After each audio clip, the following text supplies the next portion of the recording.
Kamu pernah dengar klaim satu gelas minuman tertentu bisa sembuhkan diabetes? Atau cukup minum air lemon setiap pagi, gula darah langsung normal tanpa obat? Terdengar mudah, tapi apa benar sesederhana itu?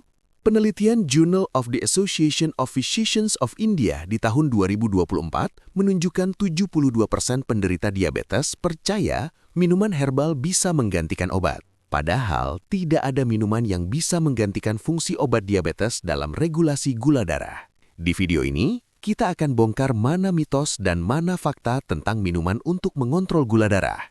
Plus, panduan kapan seseorang bisa aman berhenti obat diabetes berdasarkan kriteria medis. Tulis di komentar, minuman apa yang kamu percaya bisa turunkan gula darah. Subscribe saluran ini untuk info kesehatan berbasis sains. Halo, sebelum kita mulai, penting untuk memahami bahwa tidak ada minuman ajaib yang bisa menyembuhkan diabetes atau menggantikan obat dalam semalam. Apa yang benar adalah, beberapa minuman dapat membantu menjaga gula darah tetap stabil, tapi bukan sebagai pengganti obat atau perubahan gaya hidup menyeluruh. Mari kita bahas satu persatu dengan fakta ilmiah terkini. Mitos besar, satu minuman bisa sembuhkan diabetes. Banyak iklan atau postingan media sosial mengklaim bahwa minum jus tertentu, ramuan herbal, atau suplemen cair bisa menyembuhkan diabetes secara permanen. Klaim ini sangat berbahaya karena membuat penderita diabetes menghentikan pengobatan medis mereka. Faktanya, diabetes tipe 2 adalah kondisi metabolik kompleks yang melibatkan resistensi insulin, disfungsi sel beta pankreas, peradangan kronis, dan gangguan metabolisme lemak. Tidak ada satu minuman pun yang bisa memperbaiki semua masalah ini secara instan. Penelitian di Diabetes Care di tahun 2024 menegaskan bahwa manajemen diabetes memerlukan pendekatan komprehensif yang mencakup pola makan sehat, aktivitas fisik teratur, manajemen stres, tidur cukup, dan bila diperlukan obat-obatan. Minuman hanya bisa menjadi bagian kecil dari strategi keseluruhan, bukan solusi tunggal. Yang perlu dipahami, diabetes bukan penyakit yang bisa disembuhkan dengan obat tunggal atau minuman tertentu. Yang bisa dicapai adalah kontrol gula darah yang baik dan remisi, yaitu kondisi di mana gula darah kembali normal dengan perubahan gaya hidup, kadang tanpa obat. Tapi ini memerlukan komitmen jangka panjang, bukan sekedar minum satu gelas minuman ajaib. Jadi, setiap klaim yang menjanjikan kesembuhan instan dengan minuman tertentu harus diwaspadai. Konsultasikan selalu dengan dokter sebelum mengubah atau menghentikan pengobatan diabetes yang sedang dijalani. Air putih, minuman terbaik untuk gula darah stabil. Setelah membahas mitos, mari kita fokus pada fakta. Minuman terbaik dan paling aman untuk penderita diabetes adalah air putih. Kenapa? Karena air putih tidak mengandung kalori, karbohidrat, atau gula sama sekali. Penelitian di jurnal Diabetes Mellitus and Fluid Imbalance di tahun 2024 menjelaskan bahwa hidrasi yang baik sangat penting untuk metabolisme glukosa. Saat tubuh terhidrasi dengan baik, darah menjadi lebih encer dan glukosa dapat mengalir lebih lancar ke sel-sel tubuh. Sebaliknya, dehidrasi membuat darah lebih kental, konsentrasi glukosa meningkat, dan ginjal harus bekerja lebih keras untuk menyaring kelebihan gula. Studi jangka panjang dari Low Water Intake and Risk for New Onset Hyperglycemia di tahun 2023 melibatkan lebih dari 3.600 orang dewasa dengan gula darah normal. Setelah 9 tahun follow-up, peneliti menemukan bahwa mereka yang minum kurang dari setengah liter air per hari memiliki resiko 28% lebih tinggi mengalami hiperglikemia atau diabetes baru dibanding mereka yang minum lebih dari 1 liter air per hari. Mekanismenya melibatkan hormon vasopresin. Ketika tubuh dehidrasi, vasopresin meningkat untuk menghemat air dengan mengurangi produksi urin. Namun, vasopresin juga merangsang hati untuk memproduksi lebih banyak glukosa melalui proses gluconeogenesis. Akibatnya, kadar gula darah naik meski kamu tidak makan apa-apa. Penelitian terbaru di Water Supplementation Reduces Copeptin and Plasma Glucose di tahun 2024 menunjukkan bahwa menambah konsumsi air sebanyak 1,5 liter per hari selama 6 minggu dapat menurunkan gula darah puasa secara signifikan oleh orang dengan vasopresin tinggi. Efeknya paling terlihat pada mereka yang sebelumnya jarang minum air. Untuk penderita diabetes, minum air putih juga membantu ginjal membuang kelebihan glukosa melalui urin. Saat gula darah tinggi, tubuh akan meningkatkan produksi urin untuk membuang kelebihan glukosa. Tanpa asupan air yang cukup, proses ini bisa menyebabkan dehidrasi yang memperburuk gula darah tinggi, menciptakan lingkaran setan. Tips praktis, minum 1-2 gelas air putih segera setelah bangun pagi. Ini membantu menggantikan cairan yang hilang selama tidur dan menstabilkan gula darah puasa. Minum juga 250-300 ml sekitar 20-30 menit sebelum makan. Penelitian menunjukkan strategi ini dapat mengurangi jumlah makanan yang dikonsumsi sehingga membantu kontrol gula darah setelah makan. Air lemon, manfaat nyata di balik popularitas. Air lemon adalah salah satu minuman paling populer untuk kesehatan metabolik. Tapi apakah popularitasnya didukung oleh bukti ilmiah? Jawabannya ya, tapi dengan catatan penting. Lemon memiliki indeks glikemik sangat rendah, sekitar 25, yang berarti tidak menyebabkan lonjakan gula darah. Satu buah lemon sedang hanya mengandung sekitar 5 gram karbohidrat dan 1,6 gram gula, menjadikannya salah satu buah terendah karbohidrat yang ada. Penelitian menarik dari European Journal of Nutrition di tahun 2023 menemukan bahwa menambahkan jus lemon ke makanan tinggi karbohidrat seperti roti putih dapat menurunkan respons gula darah hingga 30%. Efek ini terjadi karena asam sitrat dalam lemon menghambat enzim alfa amilase di mulut dan usus halus yang bertanggung jawab memecah pati menjadi gula sederhana. Ketika aktivitas enzim ini berkurang, karbohidrat kompleks dicerna lebih lambat, sehingga gula darah naik lebih bertahap, bukan melonjak drastis. Selain itu, lemon kaya akan flavonoid seperti hesperidin, naringenin, dan eriositrin. Studi di jurnal Lemon Flavonoids Nutraceutical di tahun 2023 menunjukkan eriositrin dapat meningkatkan sensitivitas insulin dan memperbaiki kesehatan mikrobiota usus pada pasien prediabetes setelah konsumsi 200 mg ekstrak lemon per hari selama 12 minggu. Penelitian lain di lemon ekstrak reduces angiotensin converting enzyme di tahun 2024 menemukan bahwa ekstrak lemon dapat meningkatkan sensitivitas insulin pada sel lemak tikus. Mekanismenya melibatkan penghambatan ACE, angiotensin converting enzyme, dan aktivasi jalur metabolisme yang meningkatkan pembakaran lemak. Vitamin C dalam lemon juga berperan. Studi menunjukkan asupan 1000 mg vitamin C per hari selama 6 minggu dapat mengurangi kadar gula darah puasa dan memperbaiki resistensi insulin pada penderita diabetes tipe 2. Satu buah lemon mengandung sekitar 30-40 mg vitamin C. Jadi untuk mendapat efek signifikan, perlu kombinasi dengan sumber vitamin C lain seperti jambu biji, pepaya, atau brokoli. Namun penting untuk memahami bahwa manfaat air lemon tidak sebesar obat diabetes.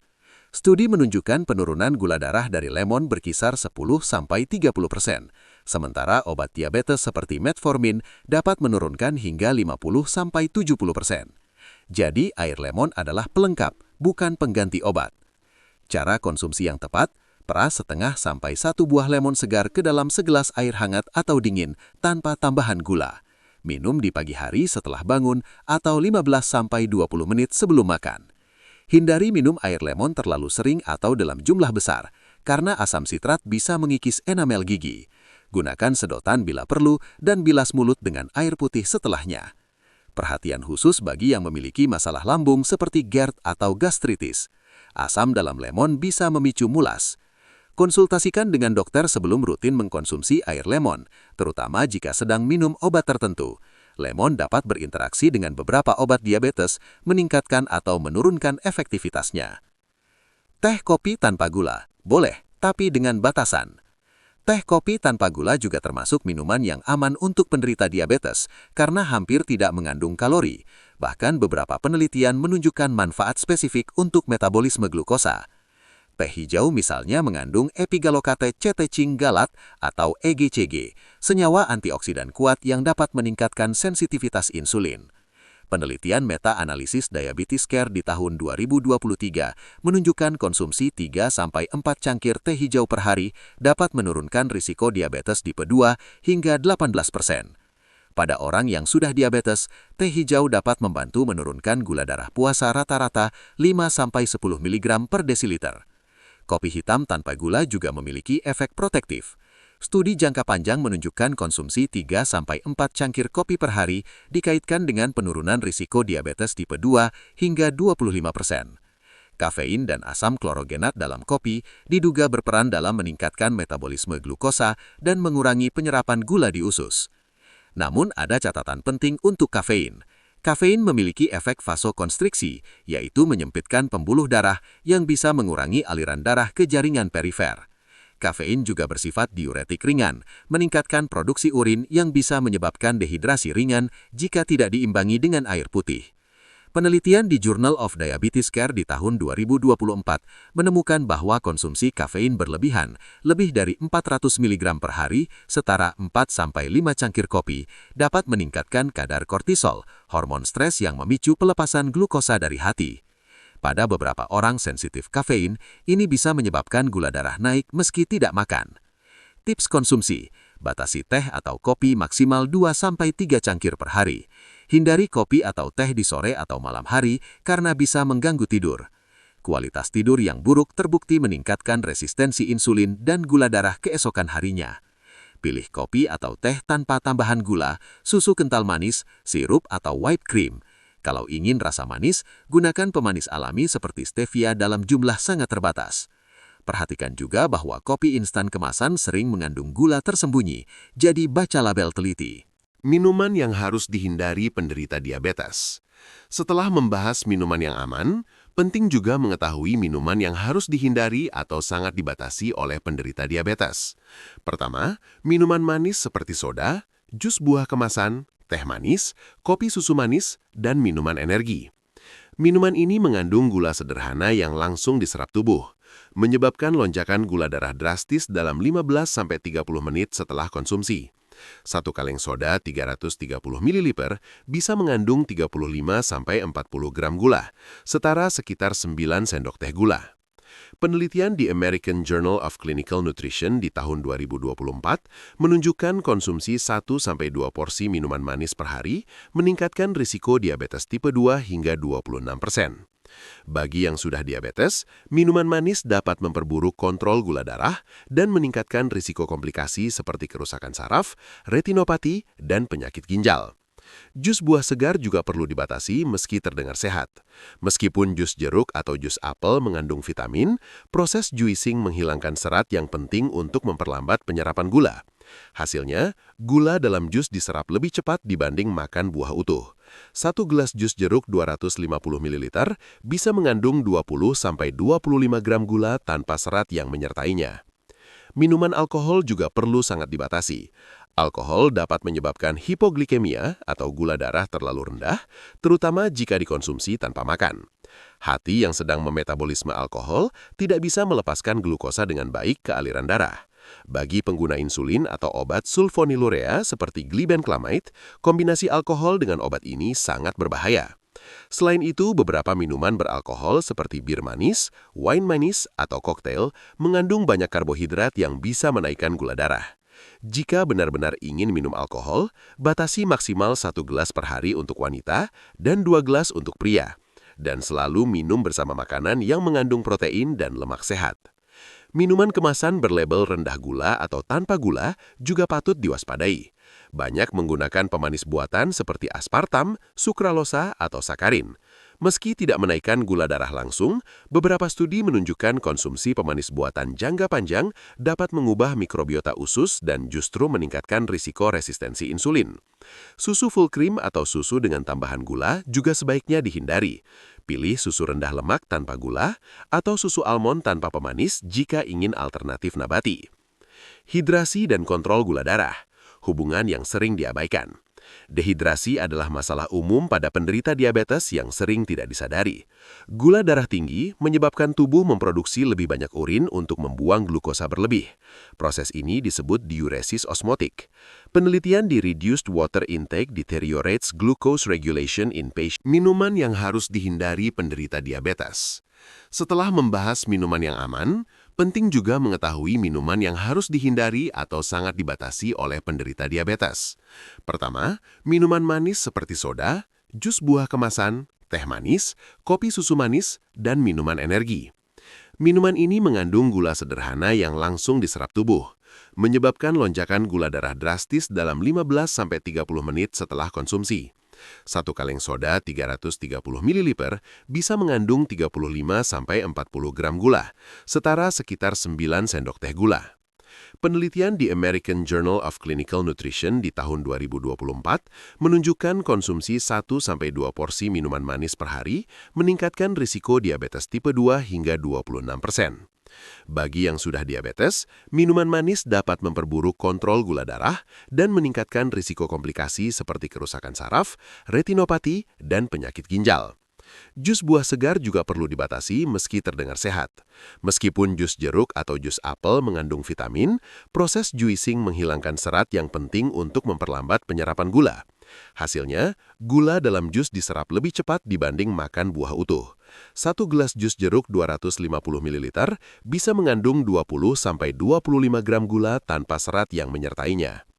Minuman alkohol juga perlu sangat dibatasi. Alkohol dapat menyebabkan hipoglikemia atau gula darah terlalu rendah, terutama jika dikonsumsi tanpa makan. Hati yang sedang memetabolisme alkohol tidak bisa melepaskan glukosa dengan baik ke aliran darah. Bagi pengguna insulin atau obat sulfonilurea seperti glibenclamide, kombinasi alkohol dengan obat ini sangat berbahaya. Selain itu, beberapa minuman beralkohol seperti bir manis, wine manis, atau koktail mengandung banyak karbohidrat yang bisa menaikkan gula darah. Jika benar-benar ingin minum alkohol, batasi maksimal 1 gelas per hari untuk wanita dan 2 gelas untuk pria. Dan selalu minum bersama makanan yang mengandung protein dan lemak sehat. Minuman kemasan berlabel rendah gula atau tanpa gula juga patut diwaspadai. Banyak menggunakan pemanis buatan seperti aspartam, sukralosa, atau sakarin. Meski tidak menaikkan gula darah langsung, beberapa studi menunjukkan konsumsi pemanis buatan jangka panjang dapat mengubah mikrobiota usus dan justru meningkatkan risiko resistensi insulin. Susu full cream atau susu dengan tambahan gula juga sebaiknya dihindari. Pilih susu rendah lemak tanpa gula atau susu almond tanpa pemanis jika ingin alternatif nabati.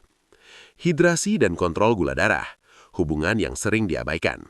Dehidrasi adalah masalah umum pada penderita diabetes yang sering tidak disadari. Gula darah tinggi menyebabkan tubuh memproduksi lebih banyak urin untuk membuang glukosa berlebih. Proses ini disebut diuresis osmotik. Penelitian di Reduced Water Intake Deteriorates Glucose Regulation in Patient with Type 2 Diabetes di tahun 2024 menunjukkan bahwa pembatasan asupan air selama 3 hari saja dapat meningkatkan gula darah puasa rata-rata 10% dan gula darah 2 jam setelah makan naik 10-15% pada penderita diabetes. Seperti contohnya Pak Bambang di Solo, dehidrasi bisa menjadi musuh tersembunyi. Tipe 2 mekanismenya melibatkan hormon kortisol. Saat dehidrasi, tubuh melepaskan lebih banyak kortisol sebagai respons stres. Kortisol kemudian merangsang hati untuk memproduksi glukosa, mengganggu kerja insulin, dan meningkatkan gula darah. Studi tersebut menemukan penurunan kortisol yang signifikan pada kelompok yang terhidrasi dengan baik dibanding kelompok dehidrasi. Tanda-tanda dehidrasi pada penderita diabetes meliputi mulut kering, rasa haus berlebihan, urin berwarna kuning gelap atau jumlahnya sedikit, kulit kering, kelelahan, pusing, dan kebingungan. Jika mengalami gejala ini, segera minum air putih dan periksa gula darah. Kebutuhan air untuk penderita diabetes sedikit lebih tinggi dibanding orang tanpa diabetes. Rekomendasi umum adalah 8-10 gelas air per hari atau sekitar 2-2,5 liter. Namun kebutuhan bisa meningkat tergantung aktivitas fisik, cuaca, dan kadar gula darah saat itu. Cara mudah memeriksa status hidrasi adalah dengan melihat warna urin. Urin yang sehat berwarna kuning pucat atau jernih. Jika urin berwarna kuning gelat atau seperti teh, ini tandanya tubuh butuh lebih banyak air. Namun perlu dicatat, beberapa suplemen seperti vitamin B kompleks bisa membuat urin berwarna kuning cerah, dan beberapa obat atau makanan juga bisa mengubah warna urin. Strategi praktis untuk meningkatkan hidrasi, selalu bawa botol air kemanapun pergi. Atur alarm atau pengingat di ponsel untuk minum setiap 1-2 jam. Minum segelas air setiap kali buang air kecil untuk mengganti cairan yang hilang, dan konsumsi makanan kaya air seperti mentimun, semangka, tomat, dan selada. Hindari menunggu sampai merasa haus baru minum.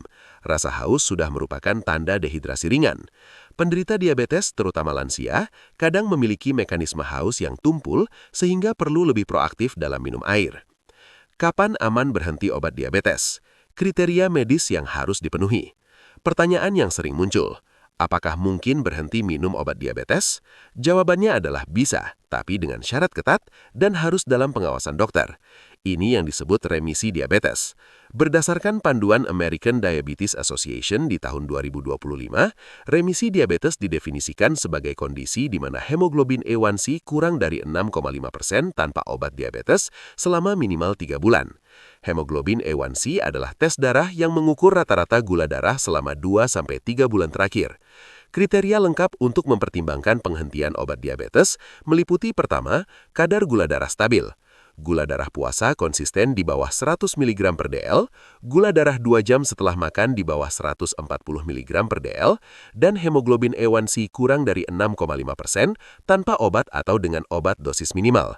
Kondisi ini harus bertahan minimal 3-6 bulan. Kedua, perubahan gaya hidup berkelanjutan. Pola makan sehat dengan kontrol porsi karbohidrat, konsumsi serat tinggi, protein berkualitas, dan lemak sehat sudah menjadi kebiasaan. Aktivitas fisik teratur minimal 150 menit per minggu dengan kombinasi aerobik dan latihan resistensi. Berat badan ideal atau penurunan berat minimal 7-10% dari berat awal jika sebelumnya obesitas. Tidur berkualitas 7-8 jam per malam. Stres terkelola dengan baik melalui meditasi, yoga, atau teknik relaksasi lain. Ketiga, tidak ada komplikasi diabetes atau komplikasi terkontrol dengan baik.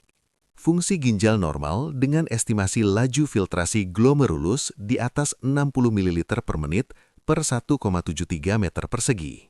Tidak ada retinopati atau retinopati non-proliferatif ringan yang stabil. Tidak ada neuropati atau neuropati ringan tanpa gejala yang mengganggu. Tidak ada riwayat penyakit jantung atau jika ada sudah terkontrol baik. Keempat, pemantauan ketat. Pemeriksaan gula darah mandiri teratur. Hemoglobin A1C diperiksa setiap 3 bulan untuk memastikan kontrol tetap baik dan kunjungan rutin ke dokter untuk evaluasi komprehensif. Penelitian di Diabetes Care di tahun 2024 menunjukkan remisi diabetes paling mungkin dicapai pada tahap awal diabetes atau prediabetes dengan durasi diabetes kurang dari 6 tahun dan terutama pada mereka yang berhasil menurunkan berat badan signifikan melalui diet ketat dan olahraga teratur. Studi Look Ahead menunjukkan intervensi gaya hidup intensif dengan penurunan berat 7-10% dapat mencapai remisi pada 11,5% partisipan setelah 4 tahun. Angka ini lebih tinggi pada mereka dengan diabetes baru atau prediabetes. Yang penting dipahami, remisi bukan berarti sembuh total. Diabetes adalah kondisi kronis yang perlu manajemen seumur hidup. Bahkan jika berhasil berhenti obat, tetap perlu menjaga gaya hidup sehat dan pemantauan rutin. Jika gaya hidup kembali buruk, gula darah bisa naik lagi. Proses penghentian obat juga harus bertahap dan dipantau ketat. Dokter akan menurunkan dosis secara perlahan sambil memantau respon gula darah. Jangan pernah menghentikan obat sendiri tanpa konsultasi dokter. Meski gula darah terlihat normal, penghentian mendadak bisa berbahaya dan menyebabkan gula darah melonjak drastis. Peran gaya hidup lebih dari sekedar minuman. Berbicara tentang kontrol gula darah, tidak bisa lepas dari gaya hidup menyeluruh. Minuman yang tepat hanya satu bagian kecil dari puzzle besar manajemen diabetes. Pola makan adalah faktor terpenting. Fokus pada makanan utuh dengan karbohidrat kompleks seperti nasi merah, quinoa, oat, dan ubi. Perbanyak sayuran non-starchy seperti brokoli, bayam, kubis, dan wortel yang kaya serat dan rendah kalori. Konsumsi protein berkualitas dari ikan, ayam tanpa kulit, tahu, tempe, dan kacang-kacangan. Tambahkan lemak sehat dari alpukat, kacang almond, kenari, minyak zaitun, dan ikan berlemak seperti salmon. Batasi karbohidrat sederhana seperti nasi putih, roti putih, mie, dan makanan manis. Metode piring diabetes sangat membantu. Setengah piring sayuran non-starchy, 1/4 piring protein, dan 1/4 piring karbohidrat kompleks. Aktivitas fisik sama pentingnya dengan diet. Panduan ADA 2025 merekomendasikan minimal 150 menit per minggu aktivitas aerobik intensitas sedang seperti jalan cepat, bersepeda, atau berenang. Tambahkan latihan resistensi 2-3 kali per minggu untuk meningkatkan massa otot yang membantu sensitivitas insulin. Penelitian terbaru menunjukkan berjalan kaki 10-15 menit setelah makan dapat menurunkan lonjakan gula darah postprandial hingga 25%.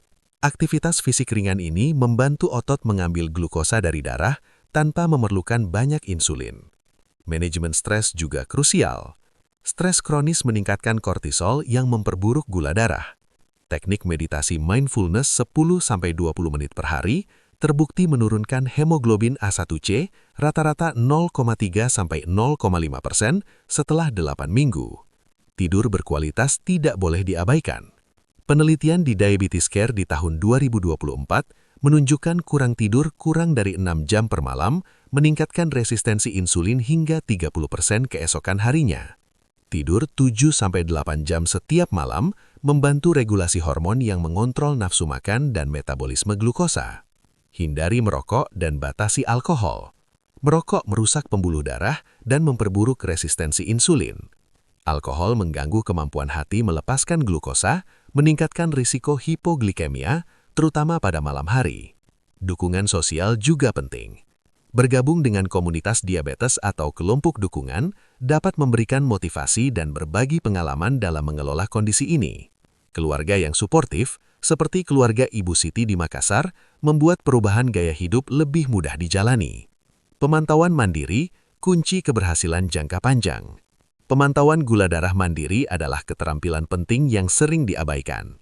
Dengan memahami pola gula darah pribadi, seseorang bisa membuat keputusan yang lebih baik tentang makanan, aktivitas, dan pengobatan. Untuk penderita diabetes tipe 2 yang minum obat oral, pemeriksaan gula darah mandiri minimal 1–2 kali sehari sudah cukup. Waktu ideal adalah gula darah puasa di pagi hari sebelum makan dan gula darah 2 jam setelah makan utama. Untuk pengguna insulin, frekuensi pemeriksaan bisa lebih sering, 3–4 kali per hari atau lebih. Panduan ADA 2025 merekomendasikan target gula darah untuk kebanyakan orang dewasa non-hamil adalah gula darah puasa 80–130 mg per desiliter, gula darah 2 jam setelah makan kurang dari 180 mg per desiliter, dan hemoglobin A1C kurang dari 7%. Namun, target ini harus dipersonalisasi.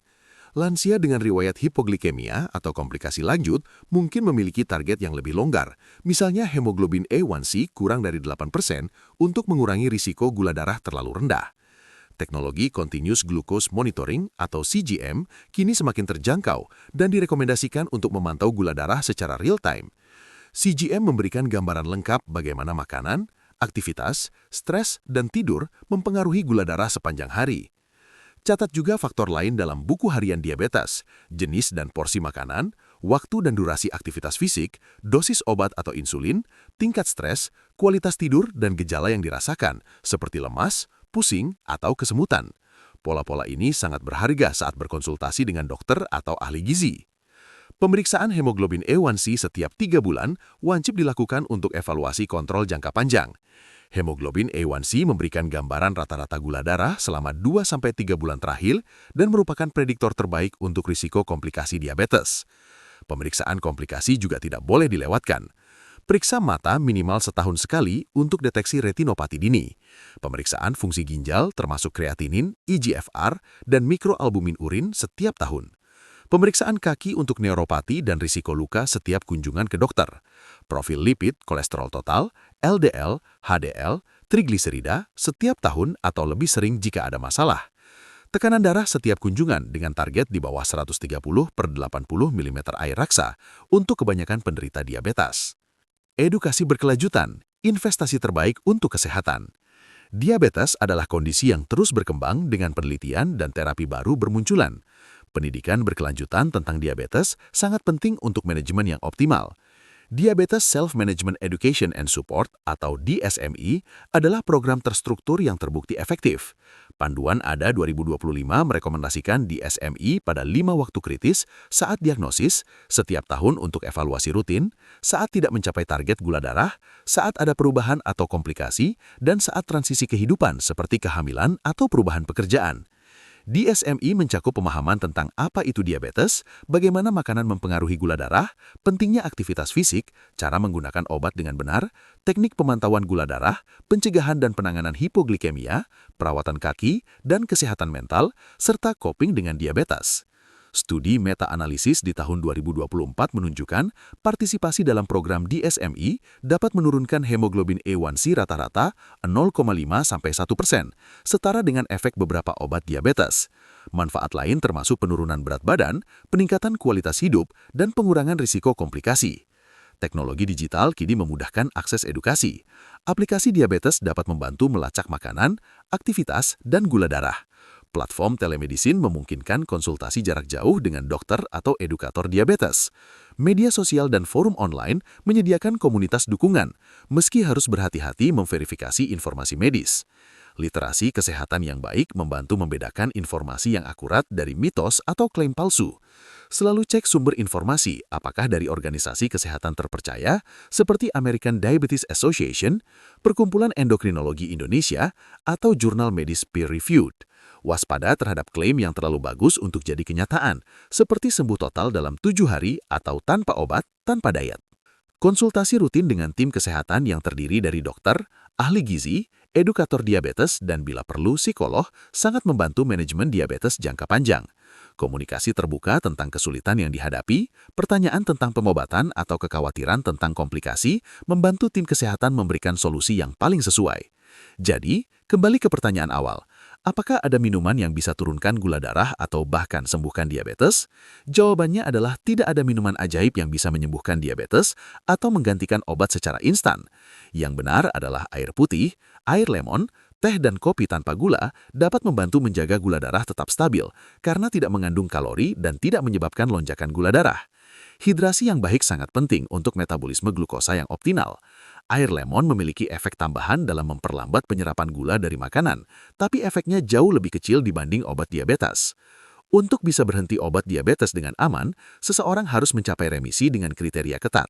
Gula darah puasa konsisten di bawah 100 mg per desiliter, gula darah 2 jam setelah makan di bawah 140 mg per desiliter, hemoglobin A1C kurang dari 6,5% tanpa obat selama minimal 3 bulan, perubahan gaya hidup berkelanjutan dalam pola makan, aktivitas fisik, tidur, dan manajemen stres, tidak ada komplikasi atau komplikasi terkontrol dengan baik, dan pemantauan ketat dengan dokter. Remisi diabetes paling mungkin dicapai di tahap awal dengan komitmen penuh pada perubahan gaya hidup sehat dan dalam pengawasan medis yang ketat. Jangan pernah menghentikan obat sendiri tanpa berkonsultasi dengan dokter. Apakah kamu atau keluargamu penderita diabetes? Minuman apa yang paling sering dikonsumsi untuk menjaga gula darah? Apakah ada pengalaman berhasil kontrol gula darah dengan perubahan gaya hidup? Bagikan ceritamu di kolom komentar agar kita bisa saling belajar. Jika video ini memberikan informasi berharga, tekan tombol like dan bagikan ke keluarga atau teman yang memiliki diabetes atau prediabetes. Mereka berhak mendapat informasi yang akurat, bukan mitos yang menyesatkan. Subscribe saluran ini dan aktifkan lonceng notifikasi agar tidak ketinggalan video kesehatan berbasis sains setiap minggunya. Kesehatan adalah investasi terbaik, dan pengetahuan yang tepat adalah langkah pertama untuk hidup lebih sehat. Tetap sehat, tetap semangat, dan ingat, kontrol diabetes adalah maraton, bukan sprint. Perubahan kecil konsisten lebih baik daripada perubahan besar yang tidak bertahan lama. Sampai jumpa di video berikutnya. Yeay!